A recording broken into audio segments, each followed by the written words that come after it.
Daredevil Born Again is out there on Disney Plus. I'm enjoying the show. I think it's pretty freaking good. But the numbers are not great right now, and there's a lot of questions about why and what is happening. Well, in the middle of all of this, I wanted to bring this up because the creative overhaul, we've talked about this a lot with regards to the show. And I've consistently said, this is a very good thing. I'm so excited that they did this. This is a great example of how the Marvel formula could still work. And yet, some new reveals about the original version of the show have left me scratching my head a little bit. So let's get into this. This is another article on comicbookmovie.com, but it's breaking down a bunch of reports from My Time to Shine. Hello. Okay, so let's get into this. Daredevil Born Again's creative overhaul has been a major talking point among fans since the news broke that Marvel Studios was going back to the drawing board in late 2023. Since then, we've learned of at least some changes, whether it's through the very public reshoots, which took place in New York last year, or in recent interview with the cast and creatives where they were promoting the show's Disney Plus premiere. My Time to Shine Hello has shared an in-depth breakdown of all of the changes made to Daredevil Born Again, and they're undeniably significant. However, as expected, those middle episodes mostly just received some tweaks, with a premiere and final 2 episodes going through the biggest alterations. Here's what she says here. Episodes 1 to 6 were mostly kept intact, but were shifted to become episodes 2 to 7 instead, the scooper explained, adding that all of Vanessa Fisk's scenes were reshot when Eniolette Zurer was asked to reprise her role and replaced Sandrine Holt. The script, however, remained unchanged. Oh my God. The new pilot added more background, covering Matt Murdock's first meeting with Heather Glenn, Wilson Fisk's mayoral run. Original plans called for the series to begin with him already in office. Touching on yesterday's episode, it was revealed that White Tiger's death scene was reshot to make it clear he was killed by a dirty cop wearing the Punisher symbol. In the original version, he was killed by a dirty cop, but the symbol wasn't visible on his clothes, and it only became clear in the following episode. The biggest shocker relates to the roles of Foggy, Nelson, and Karen Page. The former was said to be killed off screen by a dirty cop, not Bullseye. The new pilot extended and altered the lawyer's demise, bringing Bullseye back, character who wasn't in the original version of Born Again. As it happens, neither was Karen. In fact, they didn't even mention her in the original version. She never existed.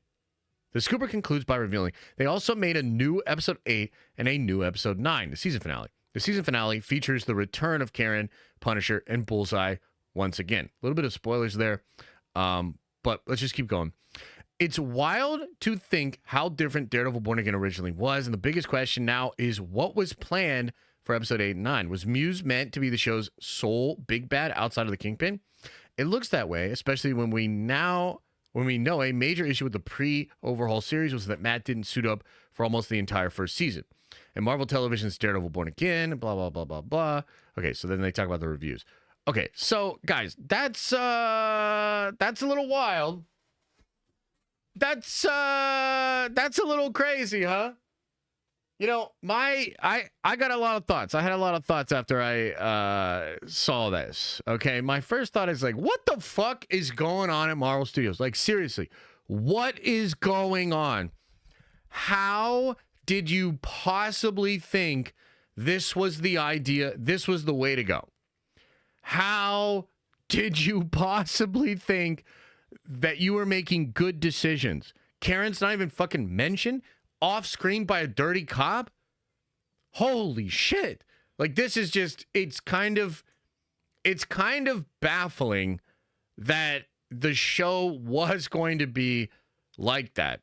And to be honest with you, even though I'm really enjoying the show, I think the worst part of it is that it is still basically that old version.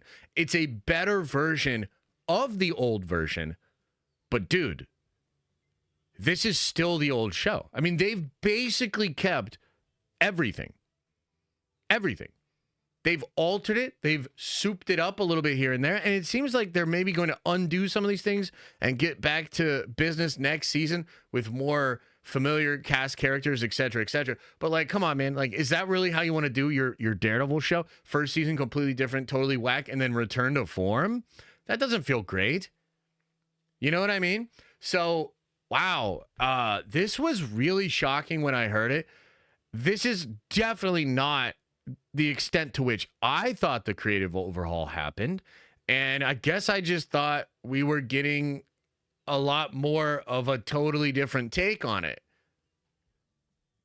Do you know what I mean? Like, it's weird. Like, on the one hand, I feel I'm glad that they did it because this is undeniably better. That first episode totally cooks. You know, I've been enjoying what they have so far. And frankly, some of this stuff seems like it was so good that I understand why they wanted to keep it, right? Like, I thought that Lawyer Lee episode this week was great.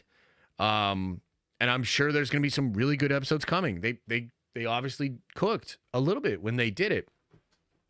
But I guess what I am a little perturbed by is the fact that it ultimately feels like the creative overhaul was really a gimmick. It was really a marketing tactic. It was... do you see what I'm saying? That feels a little disingenuous. That's like, I don't know, Marvel. Like, that's a little sus, frankly. Because I don't think this thing really was overhauled. I think it was hauled. And I think a lot of the reasons that some fans are still not digging it is because it is still that old show. Do you see what I mean?